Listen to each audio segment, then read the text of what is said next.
everybody. Today's episode is about what? I'm just looking at you. Oh, I thought I said something. Hey everybody, today's episode is part 2 of our 3-part series all about what barriers may be standing between you and treating your hearing loss.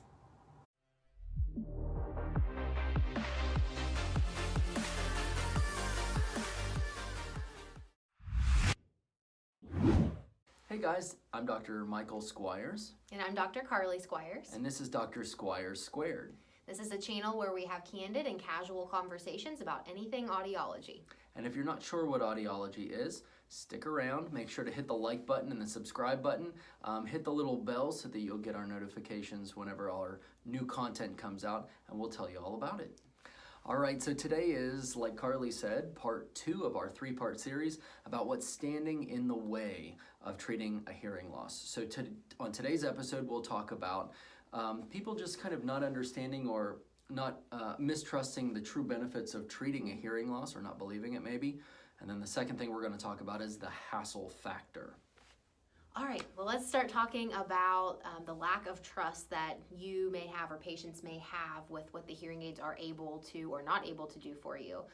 We see that coming from a couple different ways or a couple different causes. One being a lack of knowledge with what the hearing aids can do or what hearing loss is, and just again a lack of understanding of that process.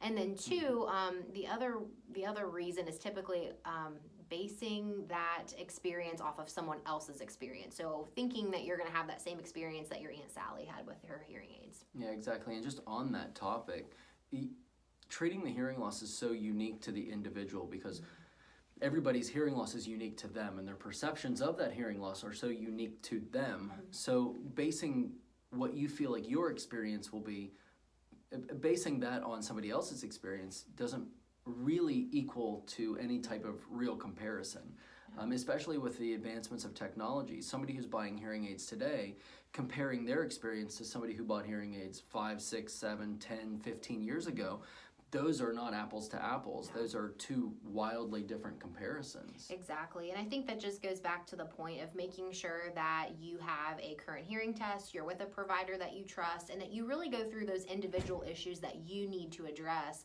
so that it doesn't, so that it can be a truly unique experience to you and not something that you're looking back at a family member or friend that may have hearing aids and comparing to that. Well, you said something there that's really important, I think, is that finding somebody that you trust and who you feel is knowledgeable to be your provider. And part of our role as the provider, as that patient's doctor, is to give enough information so as not to overwhelm them, but to really help them understand what treating the hearing loss is doing for the brain or kind of globally. I get the impression that many people think that just putting hearing aids on the ear is just bringing some sound in and that's all they're doing. So amplifiers will be sufficient for any hearing loss. You just turn it up and then all of a sudden you can hear it.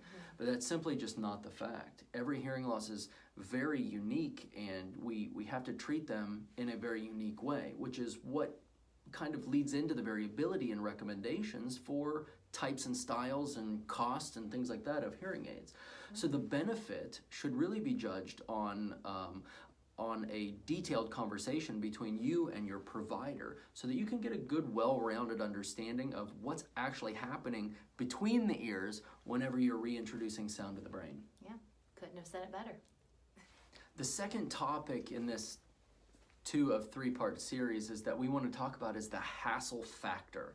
So what does it mean? Like what does treating the hearing loss add to the everyday that some people can really interpret as a hassle, and how is that hassle overcome? Yeah, I think on the outside, just from an outsider's perspective, it is easy to think, oh goodness, I do not want to add one more thing to my daily routine. I already wear glasses. I have so many other medical issues. I'm busy. I have this, I have that. Well, our goal is to make this as seamless and as easy for you as possible, or for the patient as possible. So Michael had an analogy we were just talking about before this. It's like wearing shoes. You put shoes on every single day.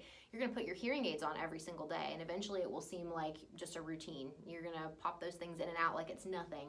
But to back up, the first couple weeks, it might be a little bit of a hassle because you're learning something new. Just like any new Right. task is a hassle.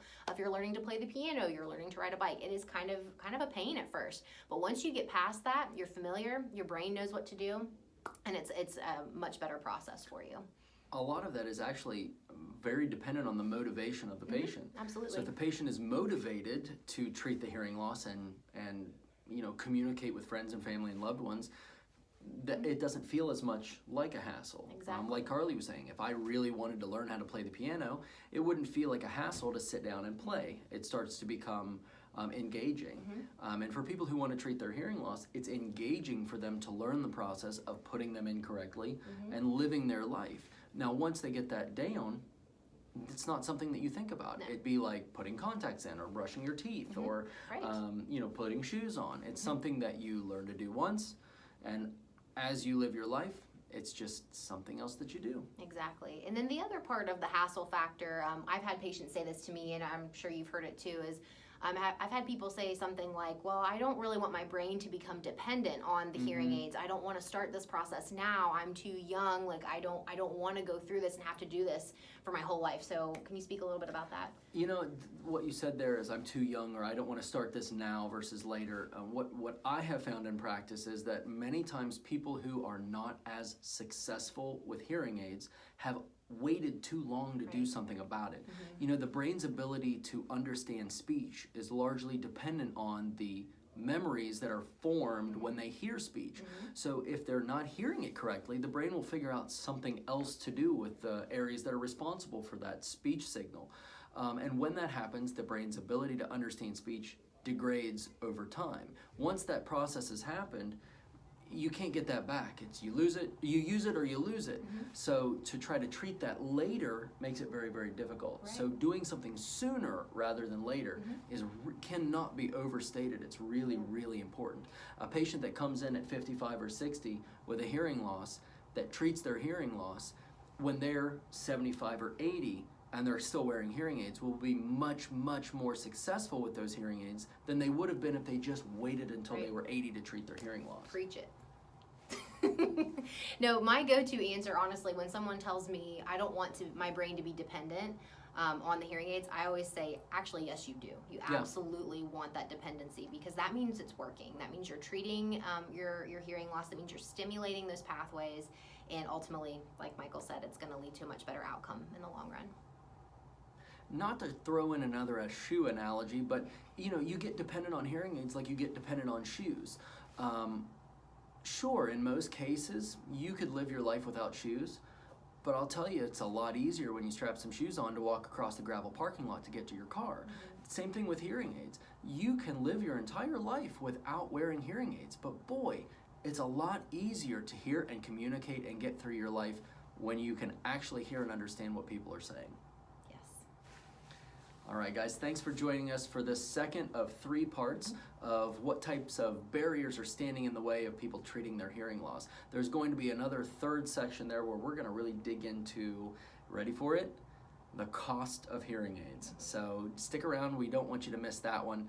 But for now, if you have any questions or comments or any other topics that you'd like us to cover, please give us a call, 304-428-2403. Or shoot us an email at info@hearwv.com. Yeah. Thanks, guys. See you next time.